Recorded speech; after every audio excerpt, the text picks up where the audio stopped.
Many of the specifics are a little hazy because this happened so long ago. It's not as though it was yesterday. Smaller details that I can't fully recall will be filled in as best I can using my best memory of how things transpired. The last day of classes was that day. The fourth grade was where I was. In our elementary school, fourth students were required to be picked up by their parents. Fifth graders were permitted to walk home alone. On the last day of school, my mother would always be the one to come get me. Dennis, a buddy of mine, and I planned a playdate to commemorate the last day of classes. Dennis and I had been friends since kindergarten, but he wasn't in my class this year. I was in the same dismissal hallway as him. When school ended, we formed a single line and proceeded to the exit door at the end of the hallway, where our teacher, Miss Blue, waited for us outside. I waited for Dennis's father to emerge from the parent crowd. I heard my name, Tommy, and I turned to see a man waving at me as he came closer after Shuff tumbled in and out of the parking lot near the doors. He claimed he was coming to get me and identified himself as Dennis's uncle. "I'm being picked up," I stated as I approached Miss Blue. "Where is he, sweetie?" she inquired, and Dennis's uncle waved at Miss ISS Blue as I pointed to him. I followed the man after Miss Blue dismissed me. He guided us through the throng and spoke quickly and jitterily, as if he stammered a little.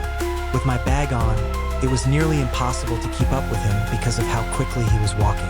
He told me that Dennis's father or his brother he was driving me back because he was working longer than anticipated. When we arrived at his vehicle, a dark red hatchback, if I recall correctly, it took me thus long to realize the obvious. Where was Dennis? Why didn't we also pick him up? Dennis was already at his place, the man in the rear car stated, turning to face me. I was shy among strangers, especially grown-ups, and I didn't like to express my confusion out loud, but I was really perplexed. This was becoming increasingly illogical the entire drive. The man kept yapping and giving me anecdotes about his elementary school days. He also asked me about the sports I played and the lessons we were studying. I would estimate that we spent about 10 minutes in the car, which is a long time for our community, where homes are stacked on top of one another. The school was 5 minutes walk from my residence. Without a doubt, we were in a place I had never been to before. I thought his house looked very typical when he parked the automobile in front of it. He brought us inside, closed the door, and locked it behind us, as I recall. It was really gloomy inside, and I understood why all of the curtains were drawn. Because there was only a faint lamp in the room's corner for illumination, it nearly felt like nighttime inside. Then he turned to face me and grinned. "Where's Dennis?" I asked, and he began to appear really tense and anxious.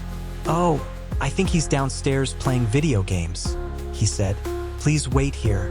He then vanished into a nearby room, and I heard footsteps coming down the stairs and a door opening. I knew my heart was already pounding in a basement. I was aware of my risk. I approached the door and tried to open it silently, but I was unsuccessful. There must have been a lock on it that required a key. Even though I knew there was little chance Dennis would be coming up those steps, I still undoubtedly harbored a small hope that he might, but now I was really starting to fear. I felt bad about going inside that house. The only thing that came to mind was to go to the kitchen, where I discovered a phone hanging on the wall. I took it from the receiver and made the initial call to 911. When they responded, I whispered, "Please come to this house. Someone has abducted me." They recognized that I had been heard, but I remained silent. With 911 still on the line, I concealed the phone in the room's corner beneath a towel. I heard the man's footsteps returning upstairs, so I quickly went back to where he had left me. He shouted my name and said, "Come down. Dennis is down here." There was a delay, so he repeated it, and when I didn't respond, he walked up the stairs. Gazing at me, Foley inquired about my well-being. I was terrified and felt so ill that I felt bad about myself for entering the scenario without more wisdom. I recall his expression changing when I asked if I might leave in a very fearful voice. His phony smile of friendliness vanished as soon as he understood that I was not fooled. He approached me slowly until he was close enough to seize my wrist violently, at which point he began dragging me into the basement. He yelled at me, "I'll let you go if you stop and behave," as I shouted and sobbed. I listened and I went. I heard his heavy footsteps upstairs, and you could hear everything in this house. I don't know what he was doing, but I heard him walking around for a while. I went all the way down the stairs, and halfway down, the door slammed shut behind me, and I heard it lock. I went all the way down the stairs to this empty, unfinished basement with a concrete floor and one single support beam in the middle of the room, and there was a depressing yellow glow in the room from one exposed light bulb hanging on the ceiling. After a while, he reached the basement door, opened it, and called down to ask if I was hungry. I told him that I wasn't because I didn't want him to see the missing phone in the kitchen. He closed the door and locked it once more, and I sat there waiting, my heart in my throat, until I heard the doorbell ring 3 times from upstairs, followed by banging sounds that were unmistakably the sounds of police officers beating on the door. I would hold back from yelling until I heard the front door open, but I never heard the man's footsteps come close to the door. The doorbell continued to ring, and I continued to hear the bangs until I heard a loud bang, followed by several heavy footsteps and several yelling voices, and I began to scream for help as loudly as I could at the top of the stairs, banging on the door, which was unlocked, and a police officer on the other side grabbed hold of me and rushed me outside, where there were at least 3 police cars, and I had to explain everything to 2 of the officers outside while we waited for my parents to arrive, and that was the last time I ever saw him. My mom was crying uncontrollably when my parents got there, and there had already been a hole at the school when the police were called and Dennis's father realized what had happened. This man was Dennis's father's coworker, and when he somehow found out that Dennis's father would be picking Dennis and me up from school on the last day, he took advantage of the situation to do what he did. A total sick officer. I'm not sure how he discovered my appearance as I grew older. This was about 17 years ago. That man might be out of prison for all I music know. It was the last day of high school, and I never really asked for more details because I try not to think about it. My mom went to counseling with me for months after this incident. Let's just say my parents weren't kind to Miss for not making sure I actually knew the person picking me up before he essentially threw me in that basement. I know for a fact that I would be dead right now if I hadn't thought to call the police. It was a stormy, dark day, and a group of people from our grade had originally planned to go to the beach on the last day of school. But that was obviously canceled, so my smaller core group of friends decided to do something else. There used to be an abandoned elementary school in town that had been in use for about 10 years, and there were plans to tear it down by the end of the year. So we all agreed that we still wanted to do something fun on the last day of school. Our friend Eddie, who already had a car and his license, drove us all to the abandoned school, which was in the middle of a neighborhood, not on any main roads or anything, with a back parking lot covered by overgrown bushes and trees on one side and the school walls on 2 other sides. We decided to break into the building and just wander around exploring because there were no cameras in that old building and nobody would be outside monitoring the place on a stormy day. We all watched and nervously laughed as Eddie swung the baseball bat into the window in front of the car, and after a few good swings smashing it, he pushed away the straight pieces of glass stuck to the frame with a bat, and then he parked without anyone noticing because the place was simply locked up and not boarded up or anything. Eddie had a baseball bat in his trunk that he took out to smash one of the school's windows, and I must admit that I was extremely anxious that one of the houses over the fence would hear the smashing sound even through the pouring rain. He waved us over, and we all went inside the school one by one. My reasoning was that the school was being demolished, so what was a broken window? We were all inside the building, and the window we went through was actually one of the classroom windows. A lot of items were still in the room, such as desks and some wall decorations, which gave the impression that we were in a 4th or 5th grade classroom. It was quite strange to be inside what had once been a busy classroom where few things were done. There were no lights on in the building. The power to the place was probably cut completely. We expected this, but the flashlights on our phones were plenty to get around and see. Even without them, it wasn't completely pitch black in there, as even though it was a dark day, some light was still creeping in through the windows and walls. Children would come to learn now nothing but a cold, dark, and abandoned room collecting dust waiting to be destroyed. The sounds of thunder and lightning outside also added to the surreal feeling of it all. We began moving through the hallways, going from room to room, each one still filled with desks and chairs that had likely not been used in 10 years. We were all four in the same room when a noise reverberated into the room from down the hallway, and we all fell silent and turned off our lights for a moment. After a flash of lightning, we gradually came to terms with the fact that it was probably nothing. So we carried on, moving from room to room while our wet shoes squeaked on the floors. Sneaking around wasn't really it. As we approached the corner of the hall, I turned around to look back down the opposite way because I could see that many things in the school were in a state of noticeable decay and that no one had been inside for a long time. I asked my friends to look as well because their lights might help identify what we were seeing, and when we were all four pointing our phone flashlights toward the door, whatever it was that we were seeing was retracted into the classroom. We all four muttered to ourselves, "Oh, sir," and we began running down the intersecting hallway. We stopped when we were far enough away, and it appeared that we were in the kindergarten wing. Then we heard another sound, which seemed to be coming from down the hallway. But who could be in here? The building was locked up, and all of the lights were off. The sound scared us into entering the first classroom we found and closing the door, and it turned out to be a kindergarten classroom. We waited in silence with our flashlights off because we were afraid we would get into trouble. The rain was still coming down hard, and there was still thunder and lightning every 20 seconds or so. The classroom door clicked open, and someone pushed it as it creaked eerily to a fully open position. The hallway was nearly dark, and we didn't see anyone at the doorway, so we all did our best to keep quiet, but slowly something in the shape of a head appeared through the doorway. We all saw it, and when there was another flash of lightning, we realized what it was. It was actually someone's head staring straight into the classroom at us. I began to apologize on our behalf, saying, "We're leaving." The person at the doorway remained still, looking around the classroom doorway almost lifelessly. Eddie asked, "Do you work here?" and got no answer, so he had to answer. This moment was obviously his, and he handed me the bat while he struggled to unlock one of the windows so that he could slide it open enough to crawl. The building was demolished later that year and has since been turned into a park, and we never got in trouble for breaking in. He crawled out first, followed by my other two friends, and me last. I was scared that I might hear someone run up behind me and grab my legs, so I looked back once more at the head at the doorway before I crawled out.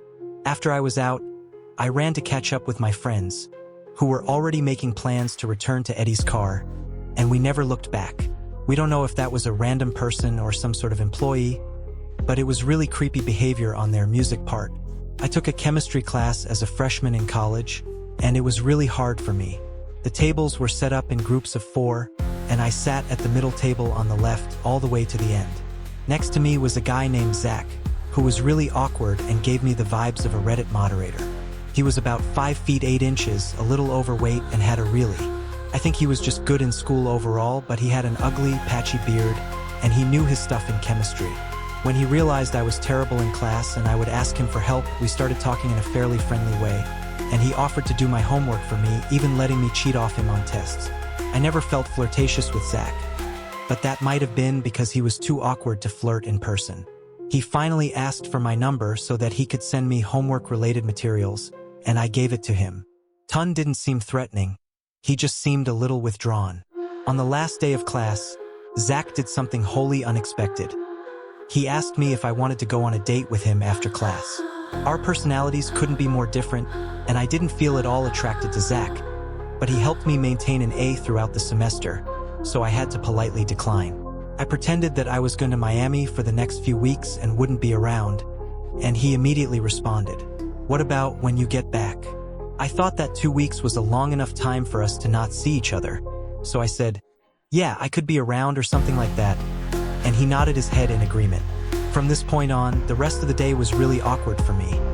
I left immediately for my car and drove home because I was a commuter and not a dormer, so once the last day of class was over, that was it. It was Thursday, and my other friends who attended the same school wanted to go out that night, so we went out that night. At some point, Zach texted me, "When are you going to Miami?" I told my friends about Zach while we were intoxicated, how he got me an A, but now he wanted a date. My friends joked that I should just go on the date with him to be nice, and I replied sarcastically, "Yeah, for sure." I told myself I'd reply to it later, but I was so inebriated that I forgot entirely, and when I woke up the following day, I received 2 follow-up texts. one with question marks and the second one, "You're going to ignore me now that..." I retorted, "Hey, I'm sorry. I was packing. I'm going to Miami today." He responded almost immediately, "Okay." Obviously there was no Miami trip, but he should have never found out. Later that night, my girls and I went out once more, and Zach sent me a frightening text that read, "I thought you said you were going to Miami tonight." I nearly dropped my drink when I saw it, and I showed it to my girls, who were all as freaked out as I was. I responded, "What do you mean?" And he answered, "Nothing. Ignore it." Simply said, "I dislike liars." I honestly thought I was being stalked. I searched the entire pub, but as far as I could tell, he wasn't there. So what the devil? I simply didn't respond. I had no intention of responding to him again at that time. I didn't hear knocking on the door until late that evening, just after I had arrived home and taken off my shoes. 1 a.m. must have been the time. "Who is it?" I asked. Zach was on the opposite side. "It's me," he said. I felt like screaming. I was by myself at home. "Go, or my dad will come out and kick your ass," I shouted through the door. Since he didn't knock again, it appeared to have worked. I texted my family and all of my pals to let them know what was going on. I was appalled. Several advised contacting the police. I promised to visit the closest station tomorrow, but before that day had arrived, I got an incredibly lengthy, repulsive, strange, and unsettling SMS from, you guessed it, someone. I felt horrified when I grabbed my phone and looked at it. It said as follows: "Hurt and rage are two of the many emotions I'm experiencing at the moment after being deceived and used by someone for months. From the beginning of the semester, I believed that our chemistry class was, to use a pun, at an all-time high. Even though I put my all into you during the semester and jeopardized my academic standing, I must admit that I am offended that you would fabricate a 2-week trip to Miami in order to avoid going out with me. I most certainly have. I can't deny that there was a glimmer of interest in the way you occasionally glanced at me in class. At this point, I'm only asking for one date. Even though I would make a fantastic husband if I were to ask for your hand in marriage, I'm not doing so. I'm going to assume that you needed more time to consider the possibility of a date with me. I am aware that I am far more valuable than these losers on campus. If you'd like, I can return to your house and we can discuss it face to face. This is my one and only offer. The fact that I wasted so much this semester and got nothing in return just breaks my heart. Sincerely, Zach." I forwarded this to everyone. The fact that it was 3 a.m. didn't bother me. I called my dad till he answered, and I expressed my fear to him. After reading the text, he decided to write Zach a long text of his own. He also made 10 or so attempts to call Zach, but Zach is obviously too cowardly to answer the phone. I also went. When I texted the police station the next day to express my desire to file charges, a staff member informed me that Zach would be contacted. The police were calling Zach to come in for interrogation, but he never answered, and Zach never responded to their texts either. Zach vanished entirely. He never got back to me. That weirdo who lived in the basement was most likely _ himself, based on the cops calling him and my dad's spooky texts and voicemails. Fortunately, I never saw.